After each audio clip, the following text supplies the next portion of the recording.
action fanatics, welcome to a special 4th of July edition of the Bulletproof Podcast. And joining me for what should be a real Yankee Doodle dandy of an episode, it is the Toyman, DePetrillo.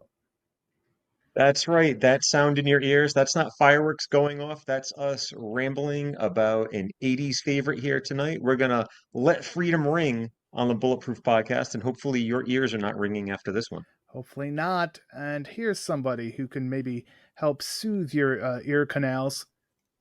How about that introduction? Ryan Campbell.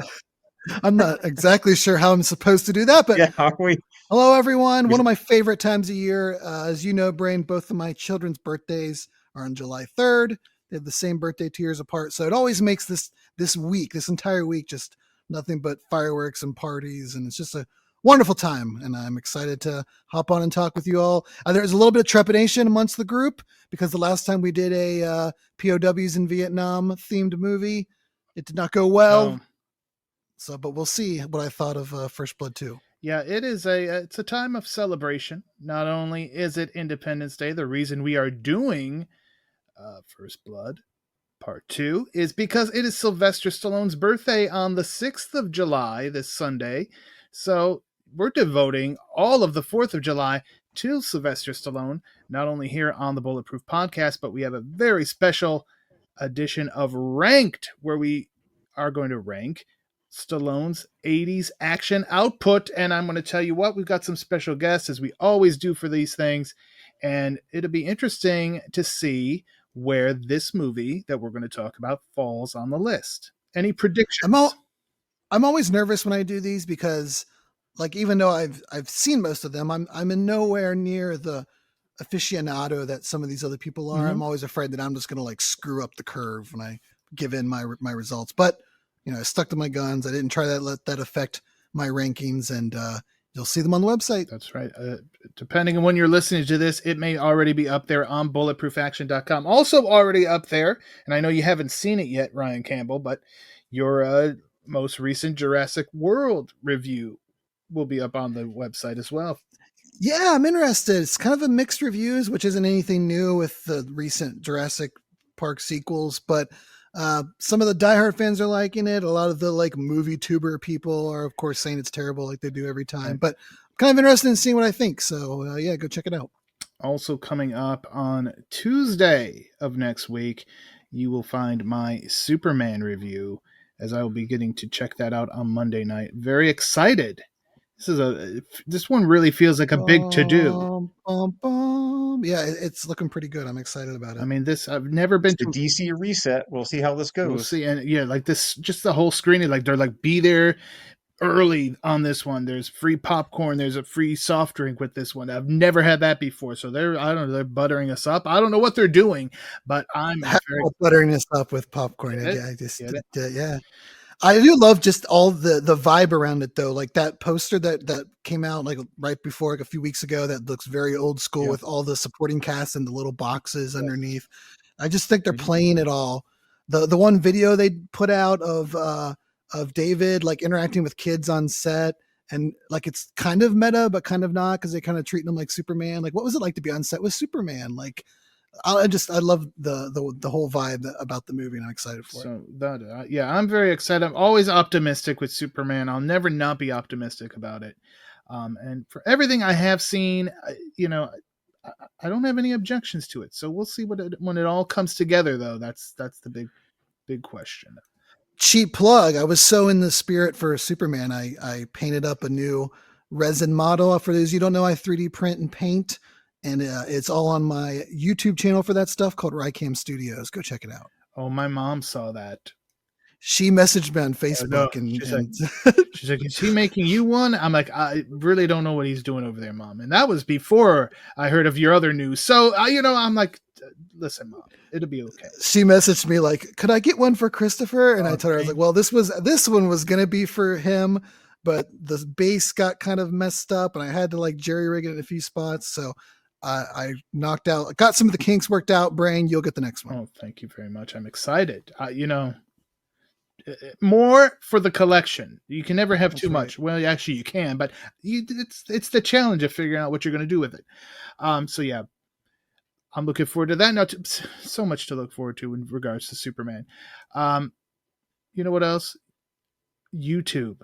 We should talk about the YouTube channel because, again, it's Sylvester Stallone's birthday weekend. On Sunday, his actual birthday, we will put the Cobra episode that we did last holiday season, the three of us. So that will be up on our YouTube channel. And some of the Toyman, I know you saw it.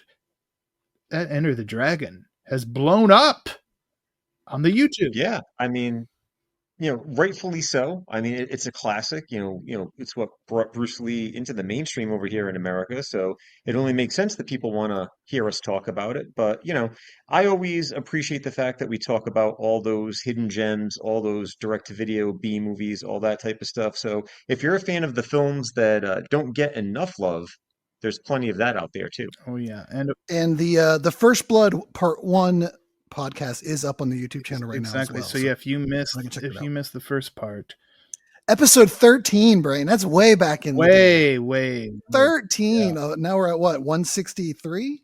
What is this one going to be? Maybe 161, like 162. I don't remember. Something like that. We'll figure it out before we post it. But yeah, so there you go. And of course, you can stay tuned to our social media and you'll know what's getting updated on the YouTube, what's getting updated here on the pod, on the website. It's of course at Bulletproof Pod on X and Blue Sky, and at Bulletproof Action on Facebook and Instagram. And I think we have filibustered long enough. Let's get into this conversation. It is Rambo, First Blood Part 2. Celebrated 40 years earlier this year, released May 22nd, 1985, directed by George Cosmatos, who went on to direct Stallone and Cobra, and then, of course, also was the director of Tombstone, an all-time classic. And Chris, when we first see Rambo, he is facing the consequences of the first film, because he's doing some hard time. Yeah, he's doing some hard labor, and unfortunately, he did not have a parody of Summertime Blues to sing as he was doing that hard labor. This was treated a little bit more seriously than our friend over there in American Shaolin. Right. I got the Prisoner of War Vietnam Vet Blues. Oh, beautiful Stallone impersonation. I thought he had joined us for a moment. That's how great. I tried to get him, Brain, but it's busy this time of week. He's playing at his birthday party. It's uncanny Ryan Campbell. That's his new wrestling name. Right.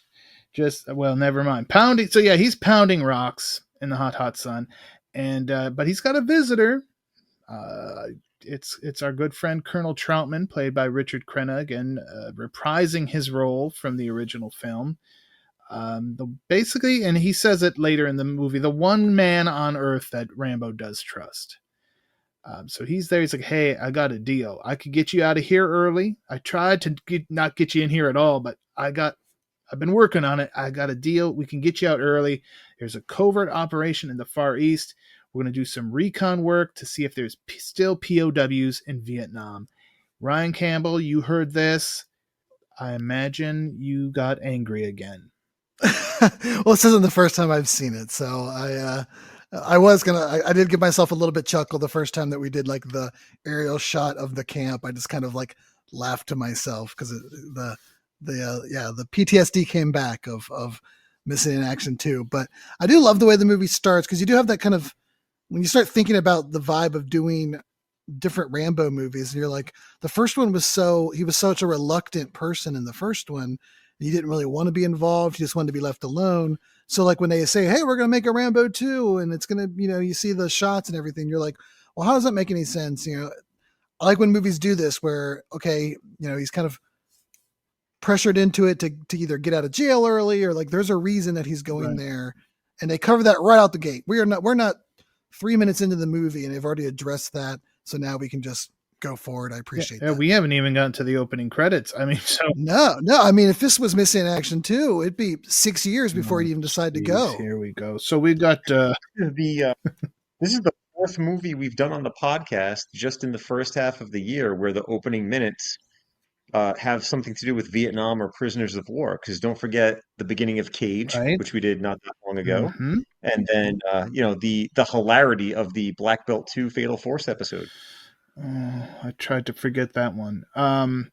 Well, there is I was watching like a think piece YouTube video on like action movies, and they're talking about like a lot of the 80s action was in response to the kind of collective national feeling of losing in Vietnam, and how the country itself kind of felt like,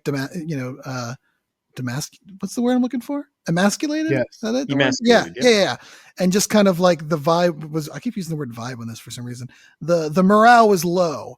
And so a lot of these movies that came out either kind of captured that or just directly referenced Vietnam. So yeah, I think there was definitely a correlation to the 80s, that being kind of a trope that we kept going back to. It's kind of like propaganda. Like, we're winners. Like, we're going to just in a way, like we're going to be overtly macho, overtly, kind of restore people's confidence in the red, white, and blue through media in a way, whether that's good or bad, I'll leave it up to you. Of course, we think it's good. We appreciate it. But yeah. Well, and that was a lot of Ronald Reagan too, like wanting to honor, the troops from Vietnam, who obviously a decade earlier were not so well respected when they returned home. So, and the other thing with Hollywood is obviously First Blood made a lot of money, so let's just keep trying that. I give them credit though for not like another thing I watched recently. I'm watching a lot of YouTube videos, people, because I've lost my job recently. We'll get to that in a bit. Right. But I was watching another one on like the Jaws sequels, and they went into like all the different Jaws sequels and how, again, that was a big moneymaker for Universal. They knew that if they put that name out there, it would guarantee them at least, $60-70 million, and how each one just got trashier and trashier. And I feel like this franchise kind of kept on to at least some sort of soul throughout the years, and I appreciate that. And I think we can celebrate that. It didn't, and some of that goes to Stallone, because the same thing with Rocky. I feel like those kind of kept some sort of quality throughout all of them. They've got their moments, of course. He's protective of his characters. He is, yeah. And, they were his passion projects. Right. He's not just out there cashing the check. He's like, these movies still feel and very much like in the soul of what their original movie was trying to do. And it's funny that you put it that way, because you mentioned Jaws, and I'll always remember and get a chuckle. I'm paraphrasing the direct quote, but Michael Caine was in one of the Jaws sequels. I think it was 3. And he was on record as saying, The Revenge. It was 4, The Revenge. It was 4. And he said, I've never seen the Jaws movie that I did, but I have seen the house that it bought for me, and that's wonderful. It's his mother, actually. He bought his mom a house. Oh, it was his mom's house. Okay. Yeah. So there you go. Michael Caine. Yeah, but Jaws, I mean, that was really the first summer blockbuster. That's what made like, okay, let's start directing our big movies to the summer and let's see what happens. So Jaws was a game changer, and the game's about to be changed for Rambo, because he does not want to be pounding rocks in the hot sun. He has a chance to maybe get to win this time, and that's his big thing. Are we going to get to win this time? And Trautman's like, hey, that's up to you this time. You're in control of it. At least so that's what they're thinking. They're going in optimistic, just like I am going in optimistic to Superman. So he's like, I'll see you in Thailand. Boom. We go to the opening credits. Great Jerry Goldsmith score.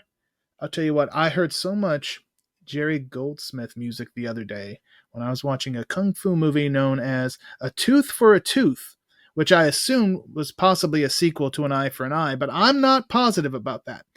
It wasn't A Tooth for a Bastard or something? No, it had 9 bastards, so it just missed the Count the Bastards cut. But yeah, so much Jerry Goldsmith music in that one. And some Herbie Hancock. And the Jerry Goldsmith score was actually reused for the Rambo cartoon. There you go. But why wouldn't you? I mean, it's a Rambo cartoon. That's I love it. It's great. We'll have to do a podcast on it. One of these that or the RoboCop cartoon. Which one is more kind of hilariously out of place? Probably more Robo. I believe Rambo was the first R-rated property to get adapted as a cartoon. I think that was the one that kind of spearheaded everything. And that one made sense too, because G.I. Joe was so big at the time. And it's like, okay, well, here's this guy. He's an American hero too, and this soldier, and so soldier and army shits in let's do it. Where RoboCop was like, he's shooting guys in the balls and shit. I mean, come on now. Yeah, but that I remember my cousins having the Walker bot like toy. That thing was awesome. Ed 209. Yes. Walker bought Sorry, toy. Get the fuck out of here. I was blanking on it, and I had to get the thought out. Stupid shit. Okay. So we get Rambo arrives in Thailand, and Chris, he's greeted by Erickson, who immediately bites Rambo on the arm. I can't say poor Martin Kove. For those that don't get the reference, Martin Kove, aka Sensei John Kreese from the Karate Kid, Cobra Kai franchises, was rightfully chastised for biting his co-star, the woman that played Kim Dae-un in the last couple of seasons of Cobra Kai, on her arm at a convention, actually drawing blood. So I don't know if he was under the influence of something. He claims that he was playing. I know he's gotten to be a bit of an eccentric in his old age.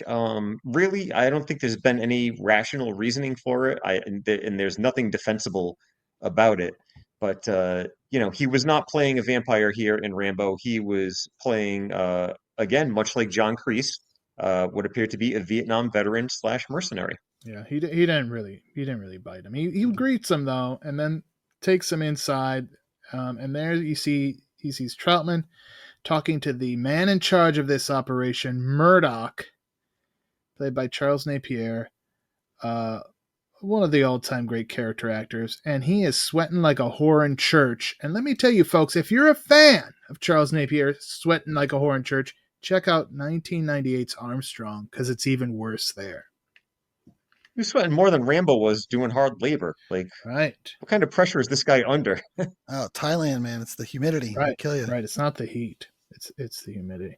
Murdoch runs down Rambo's record, and then's like, here's the mission details. The Congress they want to know if there's Americans still in the POW camps. All we need you to do is take some photographs to give us the proof. Do not engage the enemy. And Rambo's like, he's like, well, if I see these people there, I don't want to just take a picture of them and go. But again, don't engage. Trautman and the Delta Force will do the extraction. Okay, so that's good. So we've got Missing Action 2, photographer, Rambo, and Delta Force. Like, it's just everything's just kind of, it's all, my brain can't process it all. Well, it's all merging into one Lego level. Okay, Murdoch believes that Rambo has a better than average chance of being successful. What a interesting management style Murdoch has. Yeah, he definitely plays it like he just wants this to be over, and it's just paper. It's just a mission he needs to get off his desk so he can get back to doing whatever he wants to do. Right. Probably get away from Thailand maybe for a little while. Yeah, maybe get somewhere cool. Mm-hmm.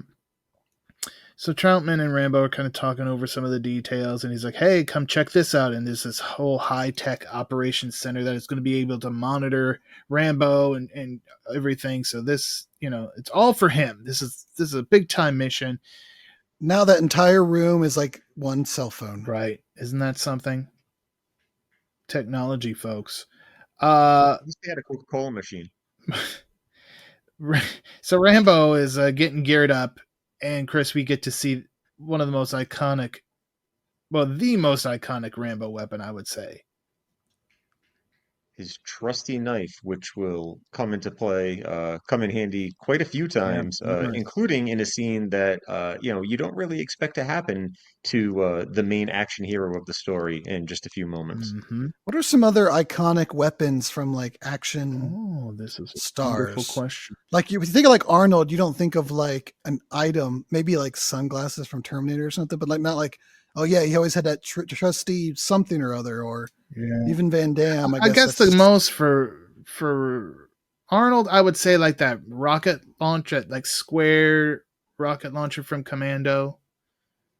Yeah, I can see that. Yeah. Dirty Harry, obviously. Dirty Harry has it, yeah. Gun. Bronson has Wildy. I was thinking for that too. RoboCop has his cool gun. JCVD, I guess he's a living weapon. He's got his ass. I was gonna say. And the splits. So yeah. Seagal has his gut. Seagal had his ponytail and his buggy whip arms when he ran. Uh, Oh, Dolph Lundgren, would you count his boxing gloves from being Ivan I Drago? would count the He-Man sword. Oh, okay. Sure. I mean, he's He-Man. But yeah, definitely He's got the power. The buck knife is iconic for sure. So, yeah, now before Rambo gets into the chopper, this is where I mentioned he tells Trautman, "You're the only guy I trust." Chopper takes off, and as soon as it takes off, Murdoch's like, he's not going to find no POWs. Thanks, Murdoch, you bastard. And then, Chris, this jump, to your point, this knife comes in handy almost instantly because this jump does not go as planned at all. No, I mean, I guess you want to give the hero some sense of vulnerability before he just goes on a tear eliminating the enemies. But yeah, Rambo's jump, it's almost like the type of thing that you'd see in like a spoof movie. Like he's all tangled, he's like hanging, he's gonna cut himself loose, he like drops everything. It's like, all right, am I watching Hot Shots or am I watching Rambo? Right. Yeah, it seems like I get what they're trying to do because part of what makes Rambo is like in the woods with nothing, just just putting stuff together, figuring it out. So if he's got this bag of all these tech gadgets, it kind of takes away that. But there are other ways I think the movie could have had him lose that stuff. I mean, spoiler alert, he gets captured later. They could easily just took his bag, and then he could have just dumped it and been like, "Fuck this shit." Yeah. But I get what they're trying to do. It's like, okay, now he's in the woods, off plan, off schedule, doesn't have his gear.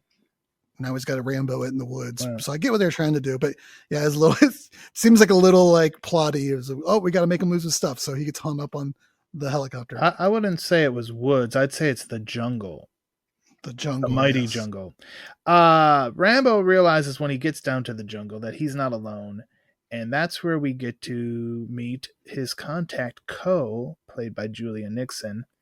And she's going to escort Rambo to the river where some pirates will get them up the river close to the potential POW camp. That's the other funny thing is he loses all of his stuff. He like jumps out of the plane. He's probably miles from where he was supposed to be. And he's only like mildly late to the rendezvous. Hey, Rambo's good. I mean, that's why they hired Rambo for this job. They reinstated him and everything.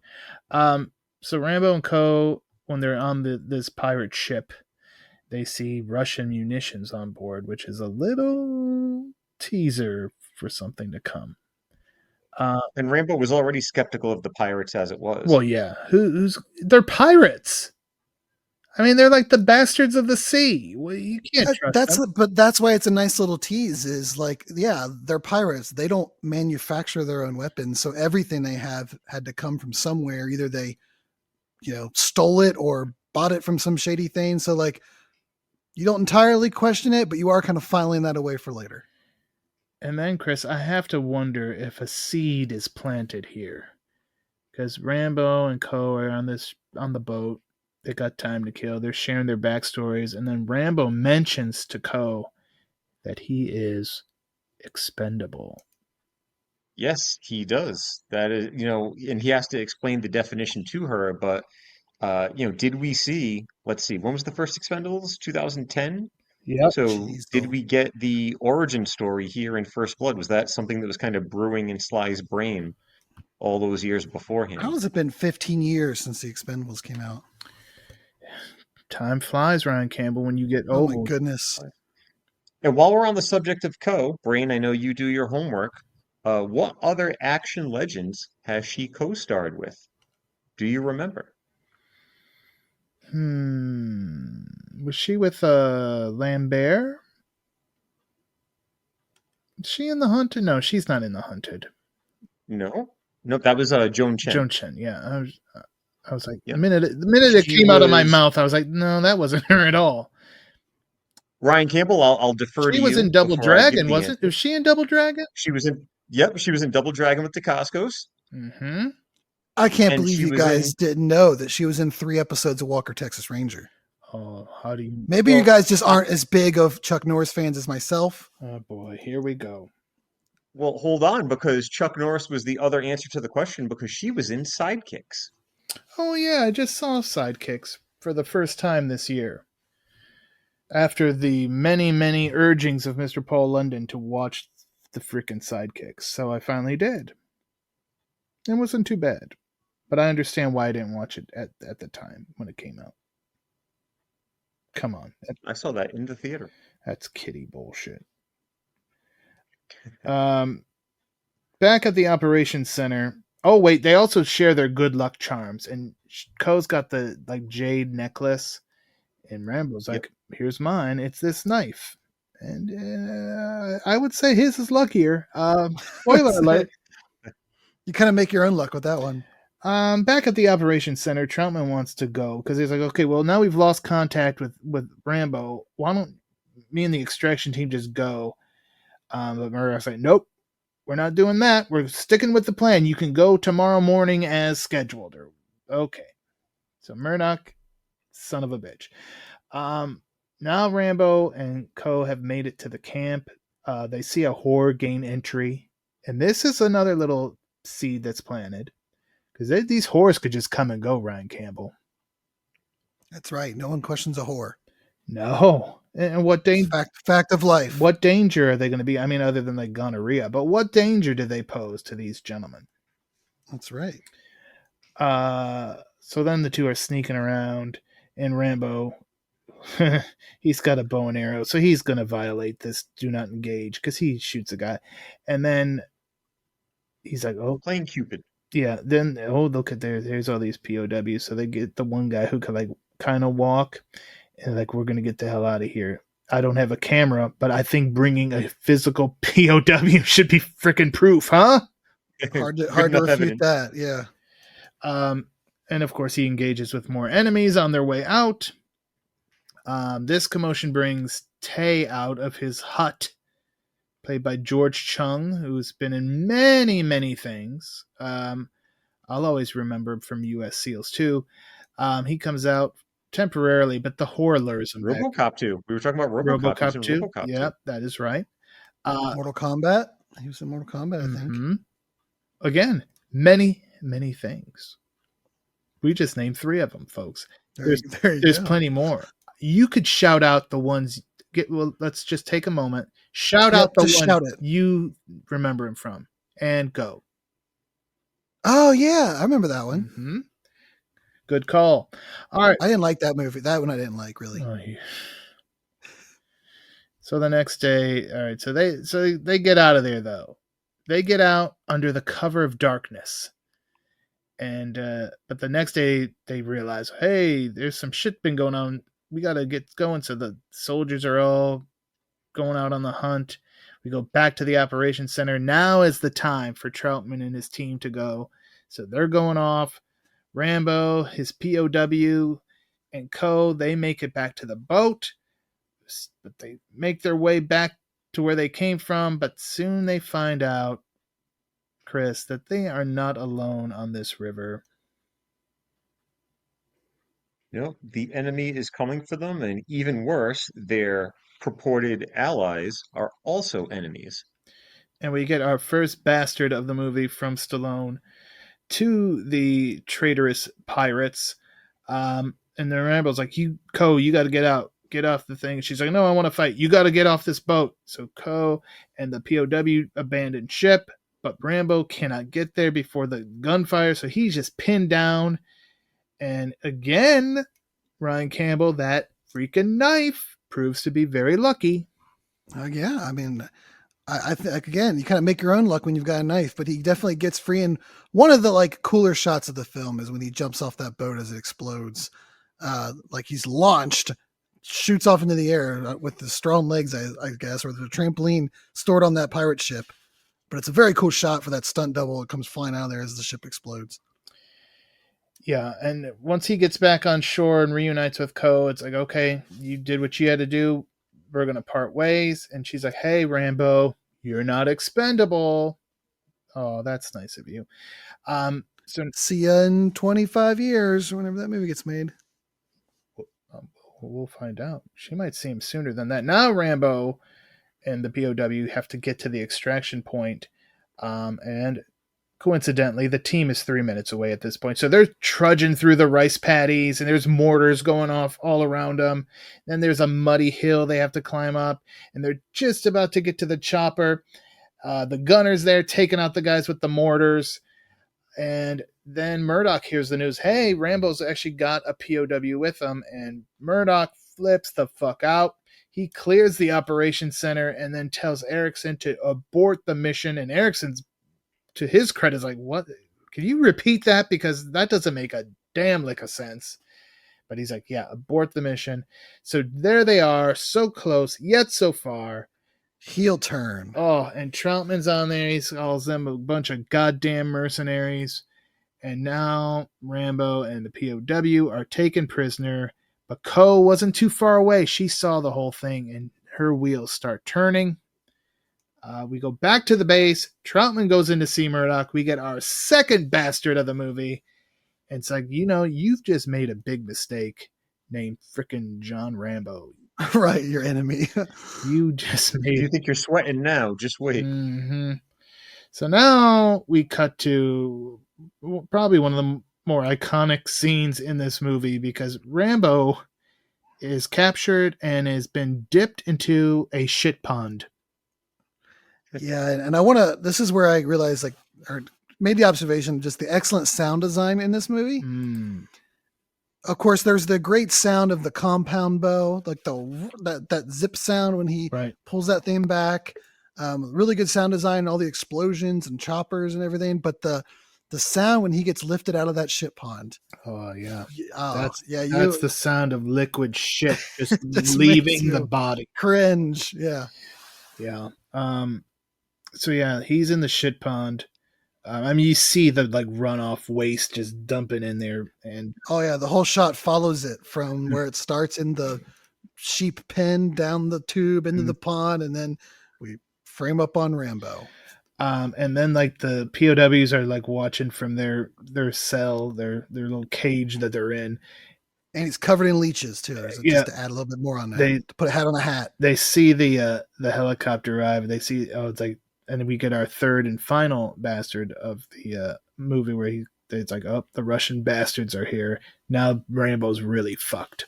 Because it kind of works out because there are three big baddies in this movie. He kind of has to fight three kind of head villains, you could almost say, in this movie. And so we do get the head Russian Podolsky, played by Steven Berkoff, who, he's like, all right, lift him out of the shit pond. And there's where Ryan Campbell hears his favorite sounds. Then you hear the scraping of the leeches. He uses Rambo's own knife to scrape the leeches off the body. It's like, okay, clean him up because I got to find out who he is. And they're going to do so, Chris, with some good old-fashioned interrogation and torture. And we get the torturer, Yushin, who is a very familiar face. Yushin Bojo Gorik, if I'm saying his name correctly. I don't have the actual, what do you want to call them? The pronunciation? Not italics. Yeah. No, not the, I'm trying to think of what. The phonetics? Phonetic. Yeah. Yes, that's what I was trying to think of. But yes, obviously he is from a favorite of yours and mine, Lionheart. Oh, can we talk about Lionheart right after this? I know we've already done a Lionheart podcast, but I would talk about Lionheart every day of the week. I love that movie. But yeah, he's there, and he's a torturer. Could this have been the Gary Robbins role? I mean, yes. I'm trying to think of where he fits. It easily could have been the Gary Robbins role. Sure. I mean, he's the big heavy. So that's right. That's exactly what I was thinking. Good call, Ryan Campbell. Can we go back to Steven Berkoff for a minute? What a double whammy for that guy, because 1985, he's doing First Blood Part 2, which was a huge movie. And just a year before that, he was in Beverly Hills Cop. Yes, he was. What range? He could play a villain in multiple continents. He could be a bad guy. He could be a bastard anywhere. He really could be. So Podolsky's like, hey, what you're going to need to do is you're going to radio your headquarters and tell them that you're being condemned for espionage activities, and that basically to prevent that from happening in the future. Don't send any more people because they're just going to end up dead. But Rambo's response is really just that good old-fashioned fuck you. Yeah, he does it so much better than Chuck Norris. Okay. would have been like, I politely asked no, and if you would send me back to my cell for another 6 years, I would very much appreciate it. Thank you. You know, you're messing with some freaking fire there, and I'm not going to be responsible for what happens to you. You fuck around with Chuck Norris. That's all I have to say. What's he going to do? Come hit me over the head with a thigh master?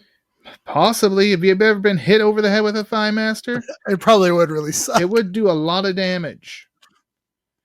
Especially a thigh master in the hands of Chuck Norris is like having the Rambo knife. I mean, it's a deadly weapon. Anything. I mean, Chuck Norris could just hit you with his thigh and it's a deadly weapon. That is kind of funny that we're talking about the iconic weaponry, and that probably is the most iconic thing Chuck Norris has used. I don't think he's used the thigh master. Yeah, that's Suzanne Summers' most appropriate weapon. He sold them though, right? He had that other go. You know what? You can go find out on bulletproofaction.com. If you check out my special post I did for his birthday, Chuck Norris from A to Z. I think it was like the X something or another. But yeah, his workout thing is on that A to Z thing. So check it out, bulletproofaction.com. You too, Ryan Campbell. You answer your own. I promise. You answer your own goddamn question. I got plenty of time. I promise. Exactly. We'll quiz you on what all the letters were next time. No, you can do it in 10 years. You can quiz me. We should also point out that the knife is being warmed up on the hot coals, so that can't be good. Hot knife through butter. It's good. Yeah. So guess who shows up at the gate posing as a whore? Charles Napier. Who did you say, Toyman? I said Charles Napier. No, not Charles Napier. He was so sweaty he decided to disrobe and get in on the action. He's something special, but not that special. All right, so now they're to the electrocution portion. Which is always great when the whole, like all the lights in the place dim. That's always a cool effect. And that's smart too, because the sweat is probably drawing the electricity in too, acting as a conduit. Yeah. Every time Yushin turns up that juice, the lights flicker and go down, and then so now he's like, "All right, Rambo, we intercepted this radio transmission where that bastard Murdoch said abort the mission. Your own commanding officer has fucked you over." And it's still not enough to break Rambo. So they just, all right, give him some more juice. All right, still not. Let's get the knife. And they take it, put the knife up to Rambo's face. He's like, all right, you don't value your life. How about your POW buddy? Let's fucking kill him right in front of you. How about that? Will that make you talk? Do you like that? So Ko is sneaking around while this is going. She's sneaking around doing her thing. All right, so now, okay. All right, Rambo will make the frickin' radio call. But he doesn't exactly give the message. I love it. He doesn't give the message that old Podofsky wants him to leave. And here is probably the line of the movie. Ryan Campbell, would you like to give us your best impression? I don't know if I can do it justice because this is my favorite part. But yeah, he tells Murdoch, "I'm coming to get you." Right, and now, which does so many things. For one, it puts Murdoch's reaction too. Credit to him for the shit-faced grin he puts on after or just the sheer shock on his face. But it also tells everybody in that room, all this torture they've done, it ain't done shit to him. Right. This is just a spa day for him. Exactly. You know, he's looking past them to Murdoch. All of that conveyed in this one moment, and everything that Rambo is as a character. Great stuff. Take notes, Chuck Norris. I have to imagine, and I didn't see this one in the theater, but I have to imagine when that was said in the theater that thing got a pop. What do you think, Chris? I would say so. I think 80s audiences were just as rowdy and would have definitely given him some love for that line. Yeah, that's good. And so now we get the great escape because now Ko has gotten involved. She helps out. Now they got the troops on the ground. They got choppers above flying, looking for Rambo. But there's a little bit of a break in the action, and Ko tends to Rambo's wounds, and then it's like, okay, where are you going to go from here? And he's like, well, I'll go to Thailand, and then from there I'll go to America. And Ko's like, oh, take me with you. Oh, yeah. So Rambo getting a little bit close to someone here. And of course, we know what that means. Yep. Moments later, do it, brain. Guns are down. She's in his arms of Rambo, and she hits Rambo. Classic. And I will forever remember when these movies aired on AMC, and they did like a remix, and it was just over and over again. Rambo. AMC, you magnificent bastards. Ahead of the time. Now, like, that would be on TikTok or some edit or something. Yeah. They were ahead of the time. I should look up YouTube if they have the AMC promo. Yeah, I know it's been a running gag that we keep referencing the summer of unemployment that we spent together, but I feel like that was around that time too, because I feel like I remember seeing that on the AMC night of whatever when they were doing those Rambo marathons. And yeah, Ryan Campbell trying to bring Night of Rambo. Yeah, Ryan Campbell trying to bring that summer back. I hope I don't join him. No, I don't want to join you this time.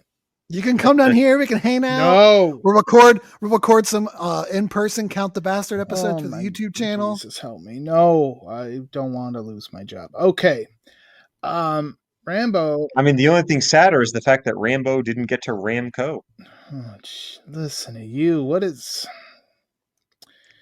It's very perverted. You wouldn't see that scene on AMC, would you, folks? No. Not even AMC Plus. Maybe AMC X After Dark. There you go. Back at the base now, Trautman's like, we need to get a rescue mission going now. Murdoch's like, no, I'm gonna have you arrested if you keep talking like this. And then, of course, he's got his goons right there with him. So Trautman just kind of bite his lip for now. And he's just biding his time. So yeah, Rambo's now very pissed because they killed this woman that he obviously was starting to develop some feelings for. He opened up to, and look what happened. God damn it. Nothing goes my way. Listen, you hear that, listeners? That's why you never open up to anybody. You bear that shit deep inside. That's right. That's what you do. That's what I do. Yeah, so now he's pissed off and taking out Russians. And then he finds this village nearby. And of course, it's crawling with troops. So he's like, okay, I'm going to set up a trap. And he runs into these fields nearby. And next thing you know, he pulls out these explosive arrows. And what happens when you have explosive arrows? Things blow up. Oh, and again, people, everything. I mentioned the compound bow sounds. This part is where they really are shining because he's just pulling that thing back, lighting up the bridge and lighting up the cars on the bridge and everything. Yeah. Just causing all kinds of property damage. I don't know if he's really killing any people. It seems like he's just usually kind of shooting about 10 feet to the left of them, but whatever. It's amazing. He's sending a message.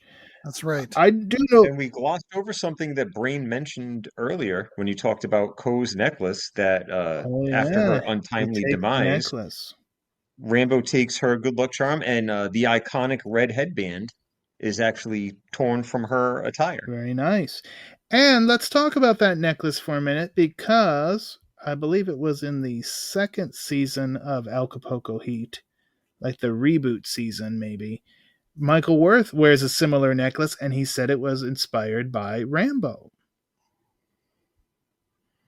Good Easter egg there. So there you go. There's my little bit of Michael Worth information for you. But yeah, so you were just saying, Ryan, he's not necessarily killing people when he's blowing all this stuff up. But this next moment, he is most definitely killing someone.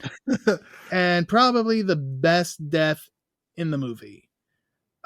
Maybe one of the best deaths in any movie I mean, this has got to be. I would agree with that assessment. This has got to be up there. In any movie, this has got to be up there. I mean, the dolphin kill.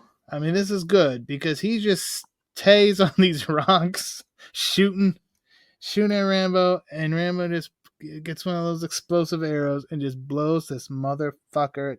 He doesn't even exist anymore. He just is gone. Like on contact, this is not like, for those who have not seen this, and if you haven't seen Rambo First Blood Part 2, what are you even doing? Right. But it's not like the arrow sticks you and then it blows up or anything like that. Like, no, this is just like a full-fledged, like a cannonball shot right into you. I love it. Oh, God. damn it. The 80s. And now here comes the Russians. They're in a chopper. They drop a bomb on him like the fucking Gap Band. And then Outstanding. That's a good one too. And then they're like, okay, that had to get him, but just in case it didn't, let's shoot up the water. They're just shooting it up, and they're like, okay, he should be dead now. But then Rambo just climbs aboard the helicopter and starts. That's what I say. It's the dolphin kill. He comes out there like a dolphin. Yeah, he comes out of there and just starts beating the shit out of the guys in there. The pilot at some point just says, fuck this, and just jumps out. And now Rambo has this chopper, and he's got this chopper, and he's going to go back to the POW camp, and they're none the wiser, Ryan Campbell. It's very much like when the rebels got the what is it, the ATST? The ATST, yeah. When Chewie and the Ewoks take over the ATST, and they go up to the bunker, and nobody's like, "No, that's one of ours. Fuck you, it is." And now Rambo's blowing the shit out of everything except basically the POW cage. Everything else is getting blown to smithereens at this camp. So now and he's done all this in like a day. Yeah, he's awesome. That's good. That's awesome. I like when he disguises himself with the mud and blends into the wall, and then like a scene later, he's perfectly clean again. He jumped in the water though. Water washes off mud. All right. But I mean, he was in shit water a half an hour ago. So I mean, are we really going to think that the water is completely pure and was able to cleanse him? Oh, it's different. That one's not hooked up to the shit trough by the gate, by the goat pen. Right. Get it together. There's better plumbing in this side of This is free flowing Vietnam water, fresh off the mountainside. Right. Mm-hmm. So yeah, he gets all the POWs loaded up, and it's like, okay, they did it. They've made it. Right? Victory. Oh, shit. Podolsky shows up with an even bigger helicopter. Like one of those big ass Russian like ones that you see in, military movies, the big old, I don't know what you would call them, but yeah. It's like a Puma. It was like a modified big ass Russian helicopter. Yeah. And it's got superior firepower, quite obviously. So now we get ourselves a fucking helicopter battle. And again, it's like, well, there's no way Rambo's going to win this thing. And at some point, Podolsky loses sight of where the hell Rambo went, and then he's like, there they are, and they're in the river, and the chopper's smoking, and it looks like it's disabled. So he comes in low. He's gonna he's just gonna do the kill here, and he wants to see. And Rambo's in there playing possum, little helicopter possum. He's there in the cockpit, all I'm dead. With a convenient hole shattered right in that portion of the windshield. Oh, you're right. What a glory hole that becomes, because let me tell you what, he pulls out that bazooka and sticks the business end of it out of there and just blows that motherfucking Russian out of the sky. That is an exploding helicopter, folks. And even the whole helicopter chase, to be doing that in 1985, like the one of the Mission Impossible movies, I think it was Fallout, the one with Henry Cavill in it, that came out 2 years ago. Helicopter chase was the climax, and it was a huge moment. They're doing it here back in 1985, and it's one of the better ones. It still holds up. I would suggest you look up the movie Blue Thunder, Ryan Campbell, if you want to see some more helicopter action from the early 80s. We kind of got away from Watch Airwolf. We had a good solid run going it was women piloting helicopters, but we had helicopters. Yeah. A key part of the plots for about 5 straight weeks. So took a little break, but we're back to the helicopter podcast. Yeah. There's already an exploding helicopter podcast. We're not trying to steal Will's thunder. Okay. Let's not. We don't want to end up in thunder. Let's not start a war. Well, we end up in the US and the UK again. We end up in podcaster court for gimmick infringement. Right, we would. He would sue our asses off, and he'd have a case too. I'll tell you, he's been doing it a lot longer. So yeah, Podolsky's done. Rambo radios HQ's like, I got the POWs. I'm coming in. Prepare for an emergency landing. And they do it. And prepare to get your asses kicked. And he ain't asking. And yeah, he gets there, lands, Guys get off unscathed. Rambo grabs the gun off the side of the chopper and he's like going into the operation center. But there's Erickson like, oh, I'm glad you made it. And he gets taken out. Then Rambo goes in and just shoots the shit out of all that equipment. He is pissed. Then when he's done with that, he puts the gun down and he heads over to Murdoch's office. And of course, Murdoch backpedaling like, oh, I just take orders like you do. And then Rambo gets him pressed up against the desk. He takes out the knife and you got to be thinking, is this guy going to go? I mean, because we saw him lose it in the first movie. Is he going to go way off the reservation and just stab this guy in the head? Start killing commanding officers. Yeah. But he doesn't. He does it and he goes right next to his face, puts it in the desk. Mission accomplished. Then he's like, you find the others or I'll find you.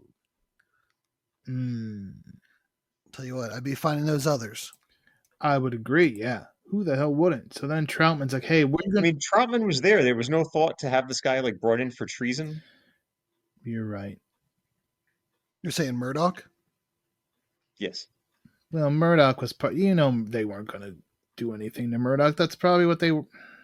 Right. I mean, he probably did have orders from someone even more douchier than him to do this. He was probably... That's true. It's kind of like the end of Avenging Force. Like, there's another member of the Pentangle, and I'm going to find kind of like the end of the A-Team. When the CIA's involved, you can't trust those guys. All sorts of shady shit. Well, and Murdoch kind of says it like way back towards the beginning when he has the cigar in his mouth and he tells him, it's not my war. I'm just cleaning it up. Mm-hmm. So like there was a mentality probably of like a new wave of commanding people within the military that were like sick of them having to clean up the mess of Vietnam. So he's definitely not an isolated incident, it seems. And you know what makes him a true heel? The fact that he's sweating his ass off. He's in the middle of Thailand. He's got soldiers that are just in like, black tank tops and fatigues around him. And he's still walking around with a suit and tie on. That's how you know he's the bad guy, because he's the bureaucracy. Yeah, he's businessman. He's corporate. At least he's not wearing a bulletproof vest in the CO. Too bad he's not wearing a bulletproof action t-shirt. Right. That would be really something if he had one of those in 1985. That's some time traveling shit right there. So Trautman's like, you can't keep running, Rambo. And Rambo's like, I just want my country to love me as much as I love it. And then we get what we get at the end of every Rambo film. A depressing song and the end credits. And it's like the end of the Incredible Hulk. Right. And not the disco version. Underlined under all this badass action is kind of like to go back to the Vietnam themes, is an ungrateful country and a lot of people that feel burned and left out about how they were treated. And that underpins all of the explosions and badass killings. There's this kind of like... Right. It's like a back to reality type thing. Yeah. I mean, Rambo, the first film, dealt with his, PTSD and feeling of abandonment and stuff like that. So it's like here he finally thinks like he might be able to do some good, and he gets fucked over again.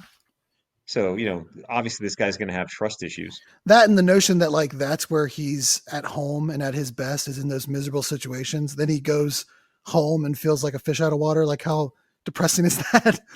Right. Yeah. Where does he belong? Who wants him yet? He thought he in the shit pod, sadly, is where it seems like he belongs. Right. That's exactly. That's depressing. Yeah. Thanks for bringing us right back down, Ryan Campbell. Any final thoughts, Toyman, about Rambo First Blood Part 2? Did we lose you, Toyman? Nope, I'm here. Can you hear me? Yes, I can hear you now. Ryan Campbell, do you have anything you want to say? It's an awesome movie. It's a kick-ass movie. Again, I feel like they stay true to Rambo's character. We talk a lot about how at this time that sequel movie can sometimes just completely go away for better or for worse. Sometimes it's for the better, but I think they stay true to Rambo's character. They don't, just turn it into all action without trying to keep a little bit of his story there. Do you, Toyman? Before we started, you were kind of leery about how it would be about it after the Missing in Action 2. If anything, this movie made me hate Missing in Action 2 even more because it does everything so much better than the other, huh? Yes, it does everything so much better. And Brain, I didn't hear you ask me. You faded out on me for a second, so this will probably be an edit point for you. But if Ryan is done, I can give you my thoughts. Wait a minute, you bastard. No, just give us. I'm not editing shit is what I'm saying. Just go. Just go. All right. No, I mean, this is, one of my all-time favorites. All-time and old-time. This was one of the films that I watched very frequently with my older cousins, one that was in his movie collection as I was a very impressionable youth growing up, wanting to indulge in as much action as I can. For those who don't know and kind of disregard stuff like the Rambo movies or the Missing in Actions and things of the era, this was the number 2 movie of 1985. The only film that beat this one out was Back to the Future. Right. So you really don't get any bigger and better than Rambo First Blood Part 2. So if a lot of people over the years have kind of dismissed it or chalked it up to just being a goofy action movie, this one really did set the world on fire. So it's not just us that have a lot of love for it. Which is crazy considering Back to the Future is like a 4-quadrant film for the entire family kind of thing. Right. So let's see. I'm going to look up 1985 in film right now. The other thing to think about for this is later that year, Thanksgiving time, Rocky IV came out. So this was a huge, this was a huge year for Stallone. So 1985, the number 1 film, Back to the Future, made just over 210 million. Number 2 was Rambo First Blood Part 2, which made just over 150 million. Number 3, to your point, Brain, was Rocky IV with just over 127 million. And that was again with like 5-6 weeks at the most. Right. Yep. And then every other film made under 100 million. So number 4 was The Color Purple. Number 5 was Out of Africa. Number 6 was Cocoon. Mm-hmm. And then The Jewel of the Nile, Witness, The Goonies, and Spies Like Us.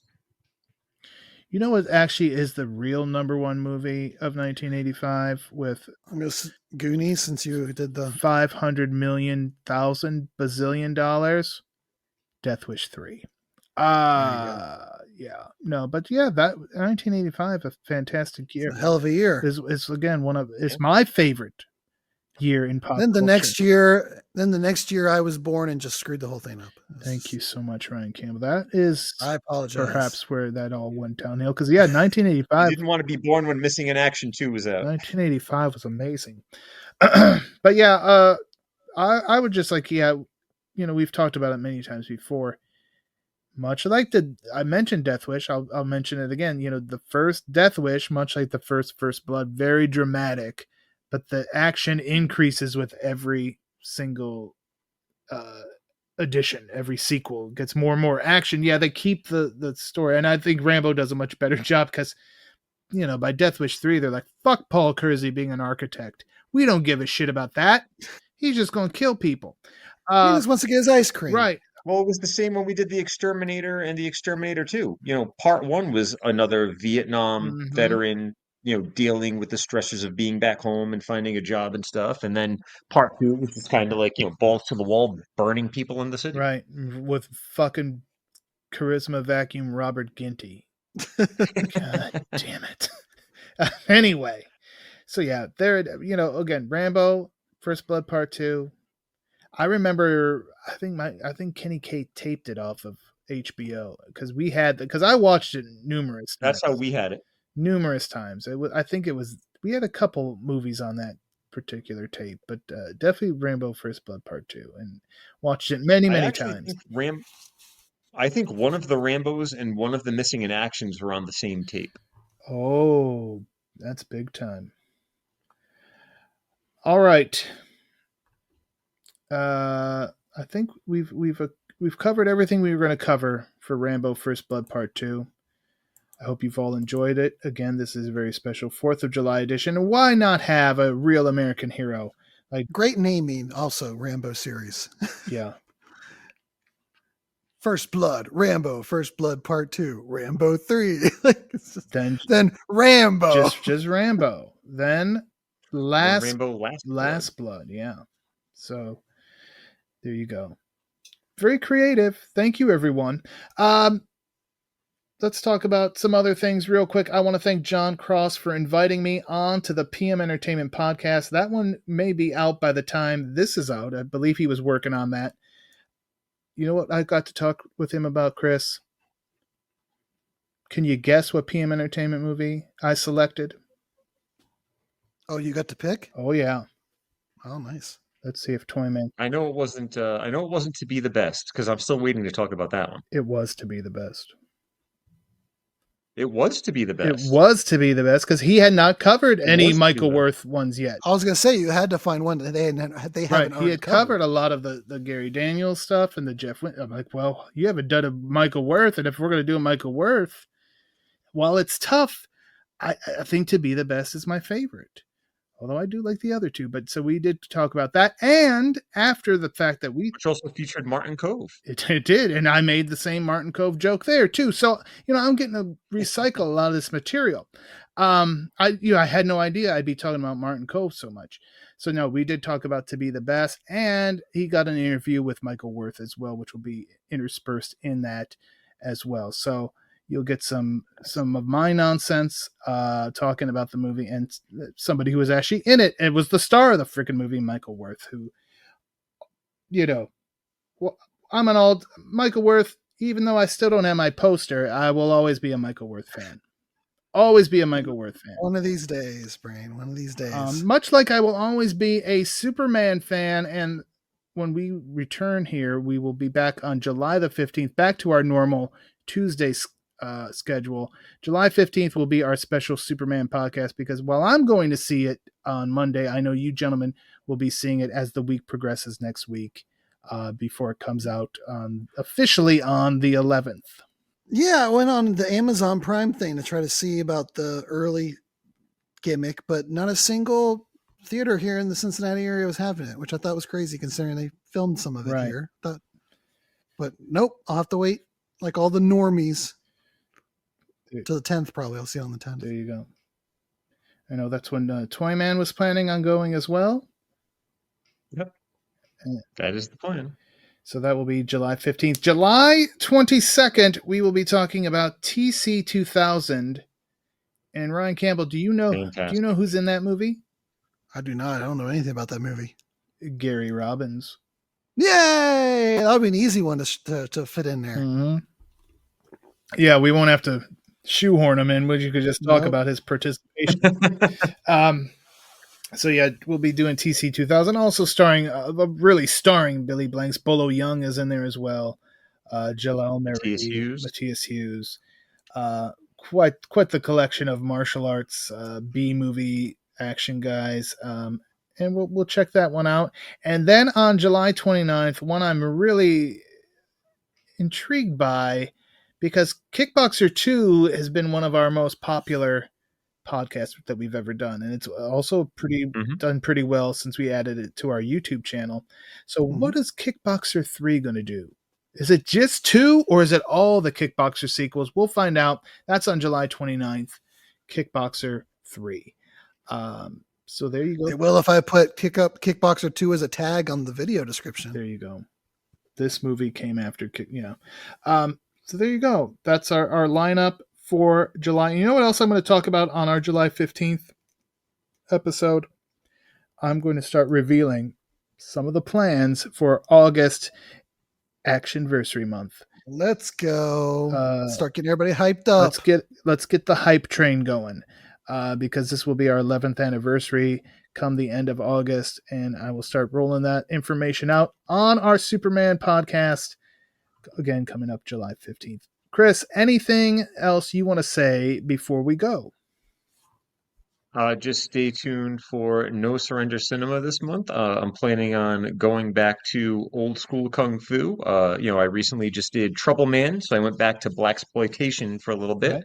But I'm planning on checking out the 4 Shaolin Challengers. So that should be the next No Surrender Cinema, and then I'll have another one later in the month, TBD. And that one does not star Barry Chan, to my knowledge. It does not. Thank God. Ryan Campbell, anything you want to say? Nope, just check out the YouTube channel. And again, the Jurassic World review. We'll have Fantastic Four coming out in a few weeks as well. We haven't mentioned that. And Brain, Steel is the 11th anniversary gift. So if you want to incorporate that into whatever plans are for next month. That's why you're giving me the Man of Steel statue. There you go. Perfect. You bastard. All right, folks, thank you so much for listening. And as always, stay tuned for more of the Bulletproof Podcast.